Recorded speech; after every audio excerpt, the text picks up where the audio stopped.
Good evening, everyone. Welcome to another version of Conversation with Coach Kevin. I'm your host, Kevin Thornton, the wellness architect, life coach, and author.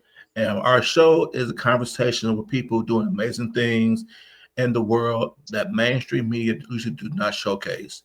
My intention is to showcase the world the things that we as Black Americans are doing and are possible of doing, but it's not being shown to the world, and we need to be seen more because what we see is what we be. And tonight's guest is doing amazing things, not just in the city of Cleveland, but also all across the world, with her advocacy for AIDS, health, and wellness. So I want to introduce to you, Miss Tracy Jones. How you doing, Hello. Tracy? I'm well. How are you? I am amazing. Tell Good. everybody what you do, who you are, and what you do. Thank you for having me. My name is Tracy Jones, and I am the Southern Bureau Chief for an organization called AIDS Healthcare Foundation, which is the largest provider of HIV services on the globe.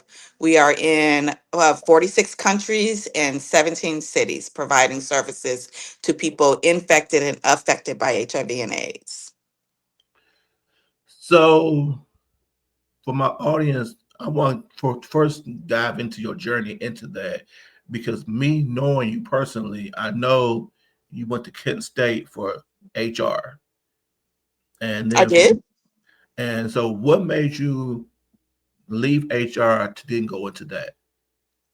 It was kind of circuitous because I was a sophomore at Kent State University, and I found myself home for a semester because my mom had a tragic event where she had burned both of her hands, so she really needed some help. So I set out a semester, and my cousin, who was at the time working for Kaiser Permanente in the pharmacy, called and said, "Hey, we potentially got a job available for you, but it means you got to work every weekend and every holiday." And I was like, "Yes," because that really coincided with my school schedule, so it was a good opportunity. They trained on the job that before we actually had to have a certificate for becoming a pharmacy technician. Mhm. And so I took this job, and all of a sudden, this really bizarre illness started happening. At the time, it was called GRID, gay AIDS related in something. It was a silly name, but what happened was the patients that were coming in at the time for treatment, we there was no treatment. We didn't even know what the disease was really. We just knew that it was heavily impacting in the gay community, and so gay community mobilized, and so all these drugs start coming in, and patients would come in. And at the time, we had a clinic inside of the small healthcare center I worked in, and people would come in, and 72 hours later they'd be dead. And it just made such a dramatic impact on my life to see that we had no treatment available. We really didn't. We got caught flat-footed. We had these medications that were terribly toxic, and it was really the most impactful illness in a lifetime for. And I was right at the midst of it as a 19-year-old young person. So I finished college and started doing HIV and really thought that that's what I was going to do. I kept getting laid off because it really was not a world that was sensitive to women. Mhm. Most HR professionals were white men, Mhm. so I kept hitting a glass ceiling, kept getting laid off. And so I took a step back and said, okay, I've got to evaluate what I really want to do. And there was a project that was going on that was looking at the impact of HIV on African American women. But to take the job, it was going to be a significant pay cut. Mhm. And basically, I was going to, slide right back down to the bottom. Had done HIV, but really only as a practitioner for filling prescriptions. So I took the pay cut and stepped out on faith and said, I'm gonna give this a try. And literally, I've since that point, I've done drug treatment, I've done youth issues, I've done funding, I've been an executive director. I've, it. it was never meant to be a career. And I still hope that we've got a cure that will send me into another field potentially, or home to retire. But it is now almost 30 years later that I've been doing this work. That's amazing. I remember talking to you, and you said that you had took a 10,000 or so $1,000 pay cut, and most people would not have done that. Yeah. So how was it that you stood on your faith to know that this was the right thing to do for you at that moment? I mean, it was definitely the right time to do it. I didn't have any children at the time, and that my biggest expense was my little two-seater sports car and my shopping habit at Express and Limited. So Right. I really didn't have a whole lot to risk at that point. But moreover, don't nobody want to lose money. You want to go in the other direction. Hmm. But sometimes you got to realize that it's more important to get up every day and be happy. I don't know, a job is a job. We all got to make money. We all got to eat. We all need clothes. But I don't ever feel like, Lord have mercy, I hate this job. And there have been some times when I was doing HR where I literally would have a pit in my stomach every day that I had to go to this job because microaggressions were on fleek, and it was just horrible. Right. But to be able to do something that you care about, and I need to be honest and say I was gigging the whole time. So even though I took the pay cut, I was still filling prescriptions on the weekends. Hmm. So sometimes you gotta put A plus B to get to C. Right. And I wanted people to hear that, because a lot of times, we always don't think about going down to go back up. It's like I want to go up. I don't want to go down. I don't want to go sideways. I want to go up. But a lot of times, to get to the destination you need to go to, you might have to go down to go back up to where you need to go to. And I think that's something I really wanted everybody to hear is stress, because we tend to be our own burden in our journey, because we so set on what we want to do. But what he may have called for you to do might be a different path, and like yours. So it was a whole completely different path. So you had to go down to learn everything you need to learn to now become who you are. So you also was the executive director or the CEO of the AIDS Task Force of Greater Cleveland. Are you still doing that along with AHF, or is that just gone now? Well, Ace Task Force of Greater Cleveland, I was an astute executive director, I think, because I needed to find a partner. And so in 2013, I became a part of HF. So, a little girl in Cleveland with this little organization. And I approached the CEO and was like, yo, we need some help. So I was the first, we called them affiliate organization at the time. Now there are 11 other organizations, small community-based organizations that would have went under if AHF hadn't come in and they hadn't become a part of the organization called AIDS Healthcare Foundation. So for me, it really was, I just want to save this organization. Then I'm gonna go back and, try to be a VP of HR or whatever. And the gentleman at the time that was doing my deal, he was like, yo, if you're not coming, we're not taking the organization. And he saw something in me that I didn't even see in myself. And sometimes you have to allow people to help you. Hmm. And I've since done advocacy work for HF. I've done, you know, uh, mobilization work for HF. I've just about done everything, and I did it from Cleveland, Ohio, until I took this position 2 years ago, where now my territory goes um, from Tennessee, Memphis, Tennessee, all the way down to Puerto Rico. I was in Puerto Rico last week. The travel's a little hairy, but I get to do the thing that I love, which is helping people. So to the point you were making, like sometimes you can't see the road because it's a little hazy, Hmm. but you got to follow God's plan. You got to follow your plan if you're making one. And for me, it was like, okay, well, I remember my executive director at the time when I was working at Task Force walked in one day and was like, fill out this application. And it was an application to Case Western Reserve, which is one of the quiet ivies in Cleveland, Ohio. And I was like, I'm not getting in there. Are you out of your mind? He was like, fill out the application. I did get in and I did graduate, and I have a master's in nonprofit management, something I couldn't see for myself. I mean, Right. I saw myself getting a master's, but not from Case. Right. But you just don't know. You got to follow the plan, and you got to allow people, worthwhile people, to Mhm. help you. Exactly. And for those who don't know, Case Western Reserve is like the Ivy League school of the Midwest. And so for you to get in there, that's a big deal. And so I was always proud of you once you got to Case Western Reserve because that's a hard school to get into. And then Well, you you remember there were several times we were supposed to be going, we were supposed to be traveling. I'd be like, I gotta go drop my paper off. right, yeah, Yeah. yeah. So what would you tell people listening today who are on a journey, who's trying to build their career? What would you want to tell them as a person who has started from the bottom and now has worked their way up to the top?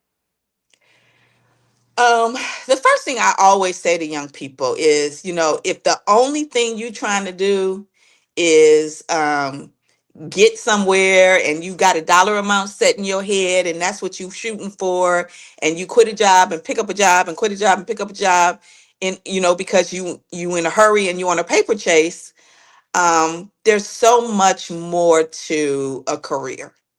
um Relationships are everything. I know people hear that, and you like, well, how am I supposed to make some relationships? Well, one thing is, if you're working from home, that's a little hard to do. So even if you only you spend 4 days in the office, you're not gonna get to where you want to go working from home. That's just my belief, and that I ain't got to get beat over the head about it. It's just my belief.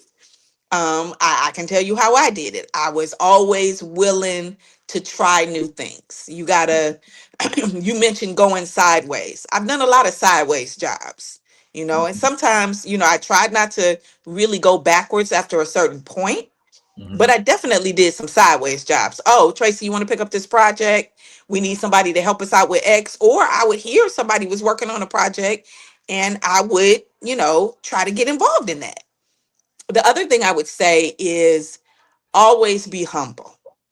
I've seen so many situations where, colleagues have popped off to somebody and been like, I let that blah, blah, blah have it. And I told them what I wasn't going to do. Right. They end up at the next job you go to, and you see them in the interview and they like, yeah, not them. So you always try not to burn a bridge. I know we say that, but I really think that's hugely important. Don't burn bridges. You can quit a job, but give them the 2 weeks, give them the 30 days. Make sure when you leave on good terms. Make sure you send thank you cards. Make sure you send thank you emails. I mean, kindness just goes a long way, especially in this environment. I think I, that was always what helped me. I agree. And one of the things you said is probably is a trigger for a lot of people is the fact that everybody wants to be remote. They want to work from home, and which is cool for a certain extent. But I think hybrid will be a little bit better, so you can at least be in the office a couple of days out the week. You need that to, like you said, to build the relationships with the team or other departments. Because if you're not, you can't really build a relationship through somebody through email because they don't really get to know who you are as a person. But if they see you and you could go and you talk to them, then that's how you build the relationships and the contacts. You can't do that if you work from home all the time. And so if you're really trying to build your way up the corporate ladder, you know, you can't just say, I just want to work from home. You have to at least do hybrid or something so you can build those relationships. So I completely agree with you on that. Absolutely. I got a quick story. I found the woman that actually gave me my shot in HIV. She was a HIV nurse who hired me. And she texted me, her daughter had got married. And so I was like, oh, she looks beautiful, blah, blah, blah. She was like, I was just joking with you, with another nurse that worked with us. And I said, I gave that girl her job, her first opportunity. And I was like, and I credit you. Her name's Ina Atkins. I credit you every chance I get because you did take a risk on me. I didn't have anything other than my pharmacy experience Mhm. and my ability to interview well. That's the other thing that I always try to say to young people is interviewing is a technique. If you think that, your resume is the only thing that walks in the door, you walk in the door.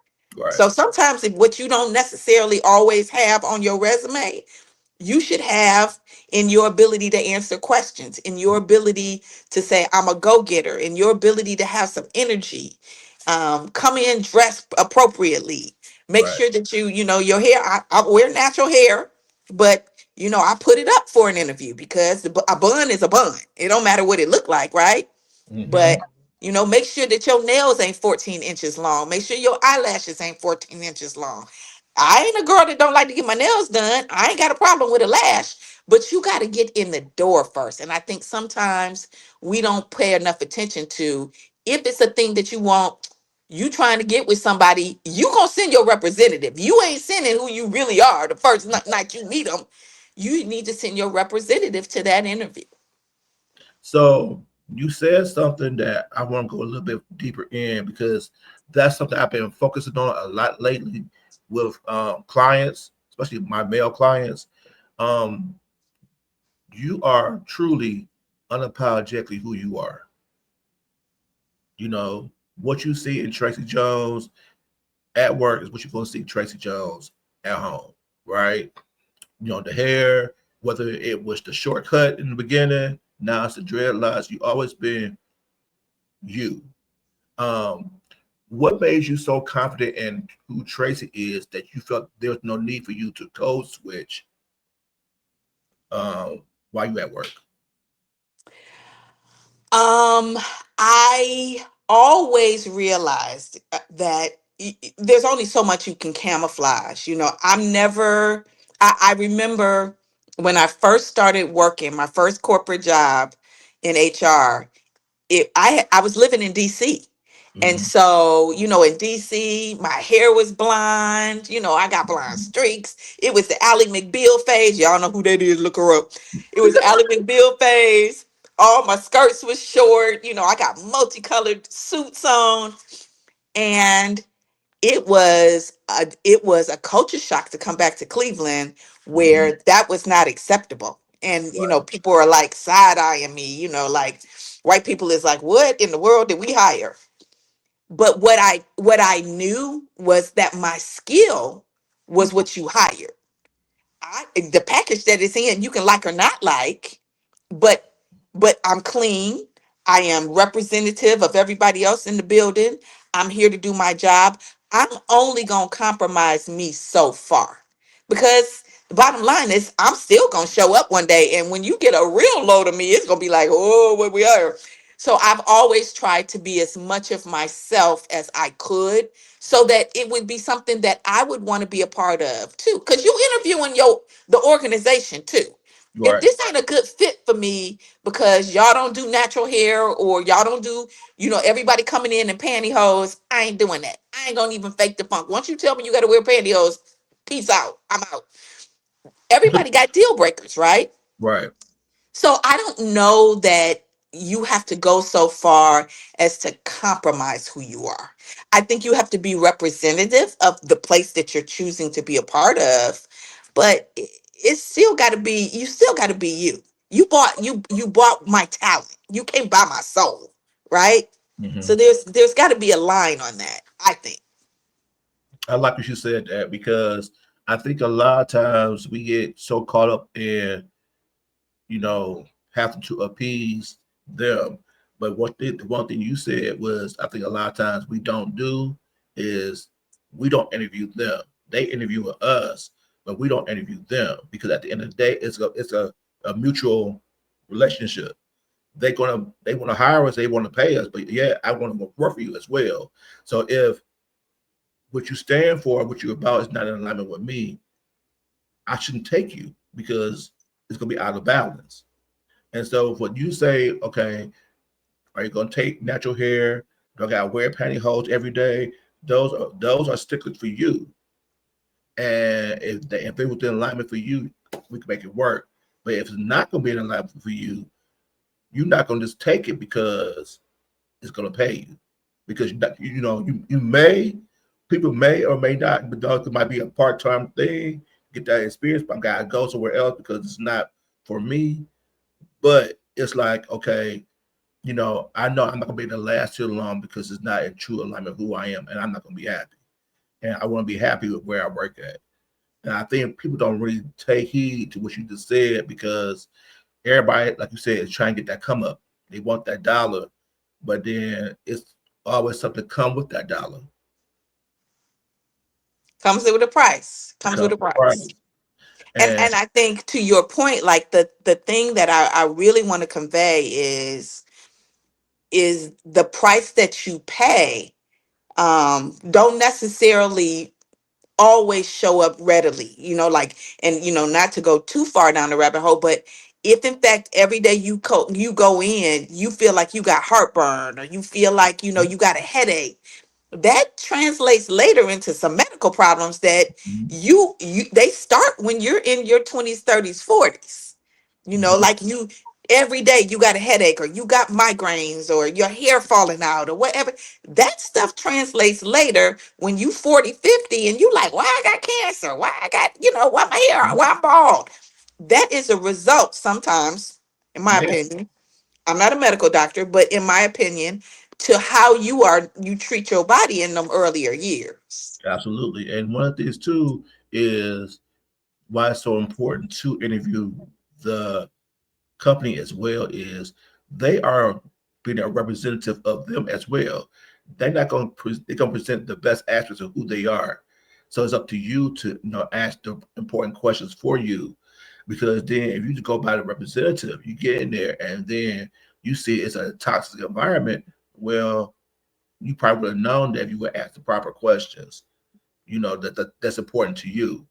And now you're in there, and now the environment is toxic to you. Now you can't handle a toxic environment, which I don't think people can. Now you on your next phase of, am I going to stay or am I going to leave? And like right now, with the state of the world, if you try to leave, it's going to be hard because everybody and their mama is looking for a job. Absolutely. Absolutely. But what we in the hugging phase where people are like, I gotta keep this job till I find something better. But Mm-hmm.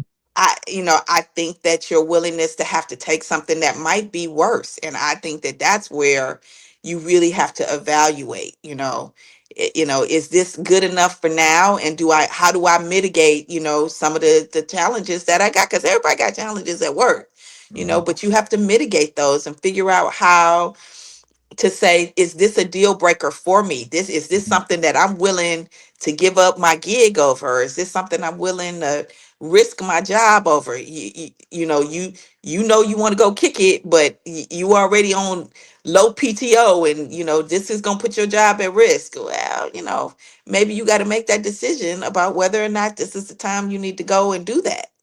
Mm-hmm. I often tell people, we laugh about the fact, it's like, do you ever take a vacation? Talk about myself. And it's like, no, because I come back to 300 emails. So no, I don't, that's not good for everybody. And I don't recommend it, but that's what's good for me, because that's how I keep things in balance. You have to do what's Right. best for you. Right.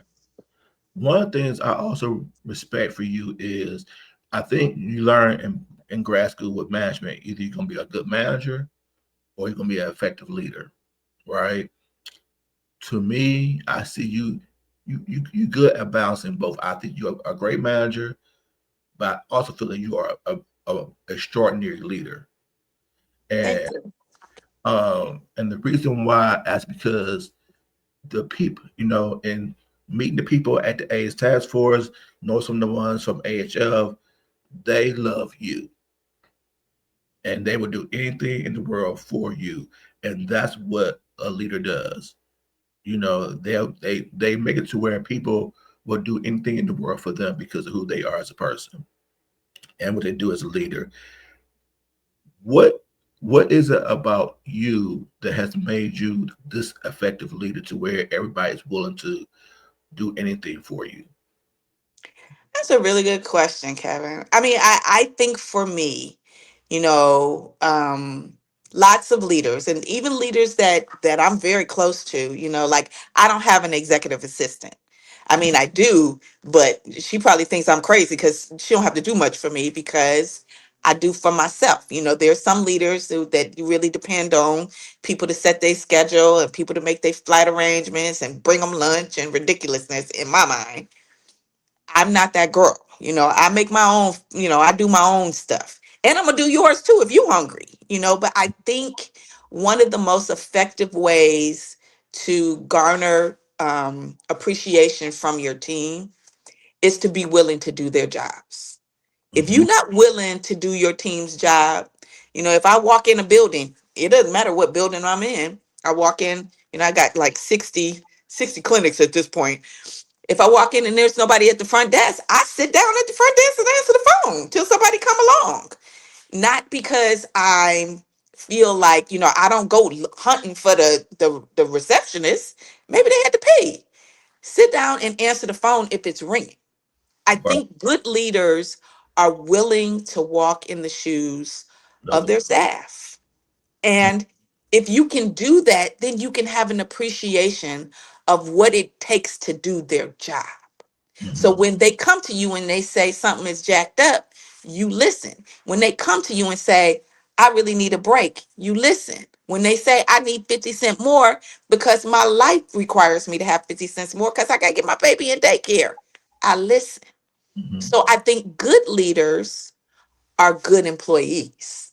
If in Hmm. fact the only thing you want to do is be able to tell people what to do, I think that you will miss the boat on how to be a good manager slash good leader. Good leaders understand, I've had multiple times when, somebody like, I had to bring my baby to work because I can't miss, give me the baby, because somebody did that for me. I can't tell you how many times in my office I didn't know where my 3 month old, it would be hours. I'd be like, is the baby alive? Somebody got the baby? Because I got to work. But I also can't afford childcare because childcare is more than my mortgage. Hmm. I tell people, be cognizant of when you set meetings. If your meeting is at 7:30 every Tuesday morning, and then Juliet is late for work every Tuesday morning, it's because your meeting time is jacked up. It's not because of Juliet. Because if you are a single parent, 7:30 means I'm up at 5. So being sensitive and understanding that people have real lives and Hmm. they really have to fit those into their work environments. I remember telling Eric, a friend of mine, this. I was like, why do you set those meetings so early? He was like, what do you mean? I was like, you're choosing to get people into trouble because you won't adjust your meeting time. He never did that again. He actually adjusted his meeting time as a result of that conversation. So I think that those are the things that help. I like that. And there too, not just that fact that you work, but also I think because too, I think a good leader also cares about the employee as well. It's not about what you're doing on the job, but how are you doing as a person? That you actually show the sympathy, empathy, as a human being for these people. And they so when people know that you actually not just care about them on the work tip, but also I care about them as a human being, it also allows them to want to do more for you because they know you truly care, if that makes sense. Absolutely. Absolutely. You have to be a lover of people to be a good leader. I mean, I think sometimes young people don't necessarily get that. Like, I went into HR because I absolutely love people. I don't love machines. I'm not good at machines. I leave that to other people that I care about.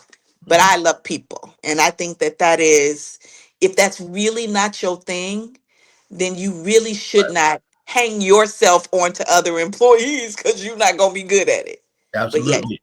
And yeah, like, because me too, because I've always done stuff where I've been in the service industry, whether it's in corporate America or in a restaurant, but it's always because I'm a people person. I love people. And even with the fact of me being a life coach, people say all the time, how are you doing a life coach? That's just so much because you're dealing with other people's issues. I said, well, I love people. Mm-hmm. And how I care to help them is a blessing for me because I get off on that because Mm-hmm. because that's just who I am. And I think that's why me and you always connect because we both love people. Mm-hmm. And a lot of times, even with us, when we try to work together on family reunions, it's always we try not to think about just certain people, we try to think about all people and everybody. Absolutely. And so we know everybody don't have the incomes that some people may have. So, how can we make it cost effective so everybody could be there? Absolutely. like you, Absolutely. like you said, how can I make it at a time so everybody get there and everybody get there on time? You know, Yes. because you're not just thinking about yourself, thinking about everybody else in general, Mm-hmm. and that's what a great leader does. They should. Yep. So, so when they offered you this new position 2 years ago, were you surprised, and was there any hesitation from leaving Cleveland to go to Florida? It was interesting because it wasn't offered to me directly. My boss at the time said, "Who do you think would be good for this position?" And as women, typically we don't promote ourselves. We just, sort of take what comes along. We're not like, men. We're not taught to be aggressive. Mhm. Um, and I just wanted to make sure he saw me, and I realize now that it was a setup. But at the time, I was like, I said, "Well, what about me?" And he was like, "You would take it?" And I'm like, "Oh shit!" I was like, "Sure." And literally, my girlfriend called me 2 weeks later, who is she's a VP of HR. She was like, "He giving you that job?" I was like, "What job?" She was like, "The Southern Bureau Chief." I was like, "No, he's not." But it was one of those times where, and I failed to mention this earlier, like, I've been doing this work now for 30 years, Kevin. I've never looked for a job, ever, not one. So sometimes I think jobs pick you or you pick them, but sometimes jobs pick you. Yeah, um, and I think in the case of the becoming the Southern Bureau Chief, it was definitely that next iteration of my career. It's something that challenges me every day. Um, but it also is something where I get to be my whole self. So I think when you're evolving, as we're trying to help folks get to that next level, whatever that next level is, it should be an evolution. mhm, And sometimes that comes with the money. Not all the time though. right. Sometimes it comes with a little money, Mhm, as long as you can afford to live your life how you want to live it, unless you just out to be a millionaire, which I've never been. All I wanted to do was be able to afford some Cheerios and get a little suit every once in a while. It never The money always came. I didn't really have to hunt for the money. you know mhm, as I got more mature in my career, the money always came. But the thing that I want to convey the most, I guess, as it relates to this new position, is it should be an evolution for you, whatever that means for you as a person. If your aspiration is to be a GM, or your aspiration is to be a VP, you gotta grind until you get there, and hopefully it will evolve into that. But it's gonna be some back and forth, and it might mean a puddle jump here or there. But you gotta know, you are your brand. You mhm. are your brand. When I remember when a friend told me that a few years ago, I was sort of like, I'm a brand. I don't really know. I'm a brand. My Mhm. name is a brand. Because your name go before you do. Sometimes I'll be like, how did you even find me? Yeah. You're a brand. So if you're gonna be a brand, watch what you put on social media. Mhm. Watch what you put in text. Watch what you say to people. I say this to my son, who's a freshman in college right now. Watch what you put out, because there are Mhm. people watching all the time. So Yeah. that's how I got there. Because it's funny now. The Chat GPT is my best friend right now, and I was trying to figure out, if you know how do the world see me um, as a life coach, right? So I said, tell me what you find as for me, and like you said, so you, I didn't realize it till then, and but I am a brand because now they pulled up the magazine articles that I was in and the clothing brand that I have and all type of stuff the podcast. So all the type of stuff is pulled up, and so now it's like this is the brand of who I am. And so I'm like, I never thought that way. So now, once you realize that you are a brand, whether it's corporate America, nonprofit, entrepreneurship, that you need to, like you say, be cognizant of what you put out to the world because that stuff's they can find that just like they found all the good stuff, and that could hurt you in the long run. Absolutely. So what's next for you? Um, I think often about that now, Kevin, about what is it that I most enjoy. I'm a few years from retirement because they keep moving the goalposts. Um, but one of the greatest joys, and you know this about me, is to work with young people. Like out of all the things I get to do, or all the wonderful things I get to do, the thing that I treasure the most is what I get to do for young people.